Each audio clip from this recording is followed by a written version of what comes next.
আসসালামু আলাইকুম। 24/7/2025 আমাদের দাদু 67/2 সিদ্দিক বাজার তার ছেলের বাসা হইতে হারানো গিয়েছেন। তিনি একজন মানসিক ভারসাম্যহীন। যদি কেউ জিজ্ঞাসা করে আপনার ছেলে মেয়ে কয়জন, বলবে আমার ছেলে মেয়ে নাই। আমাদেরকেও সহ তিনি চেনেন না, তিনি কাউকে চেনেন না। যদি কেউ বলে দেয় যে উনি এরকম এরকম, তাহলে গিয়ে বলবেন হ্যাঁ। যদি বলে যে আপনি হারিয়ে গেছেন, সে কখনোই সেটা স্বীকার করবে না। সে বলবেন যে না, আমার বাসা তো এইখানে এইখানে। সে কখনোই বলবে না আমি হারিয়ে গিয়েছি। আর 48টি দিন যাবৎ আমরা খুঁজতেছি, আমরা ভাই পাগল প্রায়। আমরা দাদুকে খুঁজতেছি, দাদুর সন্ধান নেই। আমরা আজকে এখানে আসছি, প্লেস ক্লাবেও গিয়েছি, কিন্তু আমি আমার দাদুকে কোথাও খুঁজে পাচ্ছি না।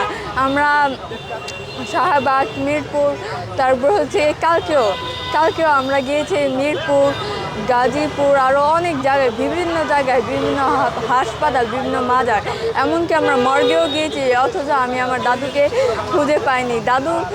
দাদু আমাকে খুব ভালোবাসে।